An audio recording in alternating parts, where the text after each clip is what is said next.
오늘은 독서에 대한 깊은 통찰과 지혜를 담은 책 독경을 소개하고자 합니다. 이 책은 독서라는 주제를 중심으로 중국 역대 명인들의 독서법과 그에 관한 명언들을 모아놓은 소중한 자료입니다. 그랑아리에서 출판하였습니다. 이제 독서의 의미와 그 깊이를 함께 탐구해 보도록 하겠습니다. 먼저 독서란 무엇일까요? 이 질문에 대한 답은 단순하지 않습니다. 세상에는 수많은 종류의 책이 있으며 사람들이 책을 읽는 이유도 각양각색입니다. 어떤 사람들은 정보를 얻기 위해, 또 어떤 사람들은 교양을 쌓기 위해, 혹은 자기 개발이나 위로를 위해 책을 읽습니다. 이렇게 책은 단순한 지식의 도구를 넘어 다양한 이유로 소비되는 문화상품으로 자리 잡았습니다. 그렇다면 독경에서 말하는 독서의 핵심은 무엇일까요? 이 책은 독서의 궁극적인 목적이 단순히 많은 책을 읽는 것이 아니라 자신을 더 나은 방향으로 변화시키는 것이라고 강조합니다. 옛 명인들은 책을 읽어도 읽기 전과 읽은 후가 같다면 책을 읽지 않은 것과 같다고 말했습니다. 즉, 책을 통해 자신을 새롭게 하고 변화시키라는 강력한 메시지를 담고 있습니다. 장대는 독서에 대해 이렇게 말했습니다. 독서하는 사람은 눈이 밝고 손은 모질며 마음은 섬세하고 담력은 세야한다고 했습니다. 이 말은 독서가 단순한 읽기의 행위에 그치지 않고 수집, 분별, 결단을 통해 자신을 깊이 있게 변화시키는 과정이라는 것을 시사합니다. 눈이 밝으면 정보를 수집하는 데 뛰어나고, 손이 모질면 책을 잘 다룰 수 있으며, 마음이 섬세하면 책의 내용을 정밀하게 분석할 수 있고, 담력이 세면 결단력 있게 취하고 버릴 수 있다는 것입니다. 이 책에는 춘추시대부터 청나라 말기까지의 299명의 명인들이 남긴 독서와 관련된 발언이 모여 있습니다. 독서의 방법에 대한 다양한 접근법과 철학이 담긴 이 발언들은 독서가 정답이 없고 각자의 방식으로 접근해야 함을 시사합니다. 그럼에도 불구하고 독서의 궁극적인 목적은 자신을 변화시키고 좀 더 나은 사람이 되는 것입니다. 옛 명인들은 배움과 깨달음을 중요시했습니다. 배움은 깨닫는다와 같은 말이라고 했으며, 깨달음이 없다면 독서의 의미가 없다는 조언을 했습니다. 또한 범부는 스스로 범부가 되었고, 영웅은 스스로 노력해서 영웅이 되었다고 하여 자신의 노력과 결단이 인간을 변화시킨다고 강조했습니다. 따라서 독서를 통해 깨달음을 얻고, 이 일을 통해 헛되이 살지 않으며 각자의 소중한 삶을 충실히 살아가는 것이 중요하다고 할 수 있습니다.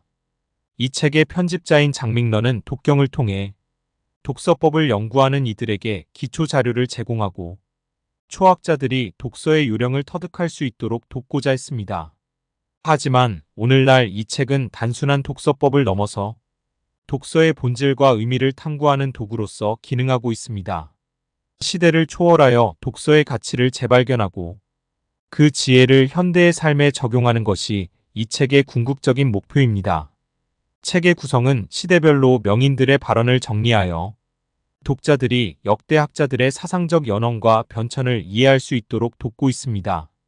공자에서 시작하여 현대에 이르기까지 그들의 가르침은 독서를 통해 얻은 깨달음에 뿌리를 두고 있습니다. 공자는 학문에서 많은 진전을 보이며 도덕 정치를 주창했다는 점에서 독서의 중요성을 강조했습니다. 이 책은 독서를 단순한 지식 습득의 수단이 아닌 삶의 방식을 바꾸고 인생을 풍요롭게 만드는 도구로 제시합니다. 독서는 우리가 더 나은 사람으로 살아갈 수 있도록 돕는 강력한 수단이며, 이를 통해 우리는 더 넓고 깊은 삶의 의미를 깨달을 수 있습니다. 마지막으로 독경은 독서의 진정한 의미와 가치를 깨닫고 이를 통해 삶의 질을 높이고자 하는 모든 이들에게 큰 영감을 줄 것입니다. 여러분도 이 책을 통해 독서의 깊이를 이해하고 더 나은 삶을 위한 길을 찾기를 기원합니다. 다음은 이 책의 내용을 요약하였습니다. 여러분도 꼭 읽어보시길 추천드립니다. 구독과 좋아요, 알림 설정 부탁드립니다. 범부는 스스로가 범부가 되었고 영웅은 스스로 노력해서 영웅이 되었지. 하늘이 내리지 않았다고 한다. 자신의 노력과 결단에 의해 인간이 변화할 수 있다는 말이다. 하문을 잘하는 사람은 다른 사람의 장점을 빌려서 자신의 단점을 보완한다. 자기가 좋아하는 것을 선택하되 반드시 먼저 수업을 받아야만 그것을 맛볼 수 있고 자기가 즐기는 것을 선택하되 반드시 먼저 익히는 것이 있어야 그것을 누릴 수 있다. 공자께서 말씀하셨다. 어려서 이루어지면 타고난 천성과 같아지고 습관을 들이면 본래 그랬던 것처럼 자연스러워진다. 습관은 지혜와 함께 자라기 때문에 부지런히 갈고 닦으면 부끄럽지 않게 되고 교환은 마음과 함께 이루어지기 때문에 도를 합치면 본성처럼 된다. 제갈량 배우려면 마음을 안정시켜야 하고 재능을 개발하려면 배워야 한다. 배우지 않으면 재능을 넓힐 수 없고 마음이 안정되지 않으면 배움을 완성할 수 없다. 게으르면 정신을 가다듬을 수 없고 경솔하면 본성을 닦을 수 없다. 책을 많이 읽어도 잘 읽는 것은 단지 이치가 정밀하지 않기 때문이다. 어떻게 공부해야 스스로 터득했다고 말할 수 있습니까? 대체로 학문을 할 때 듣고 알게 된 것을 모두 터득했다고 할 수 없다. 터득이라는 것은 반드시 묵묵히 속으로 깨달아 마음으로 통달하는 것이다. 책을 읽을 때 글 짓는 법을 배웠다면 남은 일은 시인이 되는 것뿐이다. 책을 100번 읽으면 경서의 뜻이 저절로 보인다. 책을 보는 것은 약을 복용하는 것과 같아서 복용한 약이 많으면 힘이 저절로 생긴다. 황한중이 바야흐로 독서에 매진할 때 이른 아침에는 경서 가운데 항상 배운 것을 500번씩 읽었고 식사 후에는 외울만 한 것을 100번씩 읽었고 밤에는 제자백 가서 가운데 항상 배운 것을 300번 읽었다. 항상 독서할 때는 단정하게 꼿꼿이 앉아 움직이지 않고 자구마다 분명하게 읽었다. 독서할 때는 아무 개의 해설과 그렇게 해설하게 된 마음을 모두 벗겨낸 후에야 경전의 뜻을 깊이 연구할 수 있다. 글 짓기는 억지로 할 수 없고 이를 겪어야 지을 수 있을 것이다.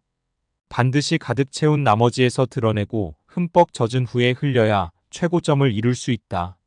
이른바 가득 채우고 흠뻑 젖는 것은 반드시 학문이 해박해서 오는 것이다. 배울 때는 널리 배우려 해야지 잡되게 해서는 안 되고 배운 것을 준수할 때는 요약하려 해야지 좁게 하려 해서는 안 된다. 뒤섞는 것은 넓게 하는 것과 비슷하니 배우는 자들은 살피지 않으면 안 된다. 이미 배운 것은 자세히 헤아려 정밀함을 더하고 새로 알게 된 것은 더 배양하여 깊이를 더한다. 배울 때는 매우 절실하고 정성스럽게 공부해야 한다. 굶주려도 먹는 것을 잊고 목말라도 물 먹는 것을 잊을 정도로 노력해야 비로소 깨달을 수 있다. 배우는 사람은 만약 조금의 기운이라도 있으면 반드시 나아가 힘써야 한다.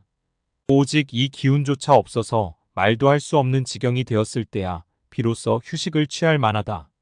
책을 읽으면서 의심이 없는 자는 반드시 의심이 생기도록 해야 하고 의심이 생기면 다시 의심이 없도록 해야 한다. 이러한 경지에 이르러서야 비로소 향상될 수 있다. 시를 읽을 때에는 별도로 하나의 법칙이 있으니 물은 마음을 청소하여 깨끗하게 비운 이후에 전체를 의조리고 암송할 때 침착하여 사람으로 하여금 감동이 일어나게 해야 바야흐로 공이 있다. 배움은 꾸준함이 중요하고 또 날마다 새로워지는 것이 중요하다. 날마다 새로워지는 것은 꾸준함과는 다른 것 같지만 꾸준함은 날마다 새로워지는 것은 근본이다. 장부는 어렸을 때 공부하는 것을 즐겨서 책에서 읽은 것은 반드시 손수 베끼고 베낀 것은 외워서 한 차례 지나면 곧 바로 그것을 불사르고 다시 베꼈다. 이와 같이 한 것이 67번이 되어야만 비로소 그만두었다. 책을 읽을 때는 종이나 북소리, 비바람 소리가 나더라도 알 수 없을 정도가 되어야만 비로소 뜻을 알게 된다. 무릇 사람에게는 기억력과 이해력이 있다. 15세 이전에는 무력에 물들지 않고 인지능력이 발달되지 않아서 기억력이 뛰어나지만 인지능력은 모자란다. 15세 이후에는 인지능력이 발달하고 무력에 점차 젖어들어 이해력이 발달하고 기억력이 떨어진다. 그러므로 사람은 15세 이전에는 숙독하는 것이 마땅하다.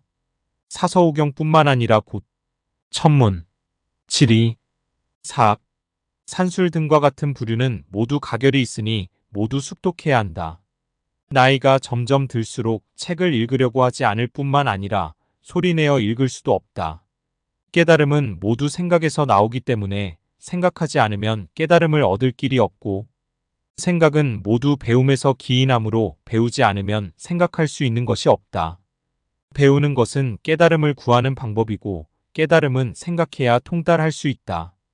독서를 많이 하면 포부가 절로 높아져서 말을 하면 모두 옛사람과 서로 통하는 것이 첫 번째 장점이고 학식이 풍부해지는 것이 많아서 글을 지을 때 근거를 들 수 있는 것이 두 번째 장점이며 보는 것이 많아서 저절로 장단점을 알게 되어 문장을 지을 때 글의 재료를 취하고 버릴 줄 알게 되는 것이 세 번째 장점이다.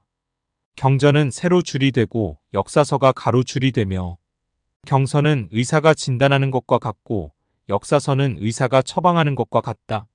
진단하여 병의 근원을 밝히고 처방하여 약의 효험을 증명한다. 선비는 반드시 경서와 역사서에 관통해야 유용한 책을 지을 수 있다. 그 나머지 책은 모두 천천히 보아도 된다. 마음은 기물과 같아서 그냥 두면 먼지가 생기고 또 오솔길과 같아서 뜸나면 풀이 자라니나 가로막히니 때때로 시와 서의 기운을 통해서 걸어다니고 닦아주어야 한다. 독서를 잘하는 것은 옛사람이 말하지 않는 것을 드러내고 옛사람이 완비하지 못한 것을 보충하는 데 달려있다. 옛사람의 말을 준수하되 융통성 있게 잘 처리해 앉아서는 말하고 서서는 실천하면서 효과를 거둘 수 있어 그것이 귀한 것이다. 주자가 말했다. 독서하는 방법은 먼저 익숙하게 읽어야 한다. 익숙하게 읽고 후에는 바로 보고 뒤집어 보며 앞으로 보고 뒤로 보아야 한다. 보고 이해해도 아직은 옳다고 말하지 말고 거듭 반복하여 그 의미를 되새겨야 한다. 책에는 난해한 것이 있다. 이러한 경우는 주장에 원래부터 착오가 있었거나 저술할 때 타당하지 않는 점이 있었거나 문장의 연결이 일관적이지 않기 때문이니 옛사람의 말이 모두 완벽하다고 할 수는 없는 것이다. 그러므로 독서는 배경 지식이 중요하다. 어린 나이에 독서하는 것은 틈새로 달을 엿보는 것과 같고 중년에 독서하는 것은 뜰 안에서 달을 보는 것과 같으며 노년에 독서하는 것은 누대 위에서 달을 감상하는 것과 같다. 모두 자기 경험의 깊이로 깨달음의 깊이를 결정할 뿐이다. 독서하는 자에게는 가는 곳마다 책이 아님이 없다. 상과 물 또한 책이고 바둑과 술 또한 책이며 꽃과 달 또한 책이다. 글자가 없는 글을 읽을 수 있어야만 사람을 놀라게 할 묘한 구절을 얻을 수 있다. 통용되기 어려운 해석을 이해할 수 있어야만 최상의 성기에 참여할 수 있다. 책을 보는 것은 벗을 사귀듯이 해야 한다. 오래도록 익숙해지면 반드시 영향을 받게 되고 마땅히 가려서 보아야 한다. 한편으로는 자세히 읽고 한편으로 자세히 베껴서 기록하며 한편으로는 모방하여 글짓기를 하여 그것을 그대로 본받는다. 기이한 글자나 올바른 뜻은 직접 베껴 쓰지 않으면 기억할 수 없고 모방하지 않으면 익혀서 사용할 수 없다.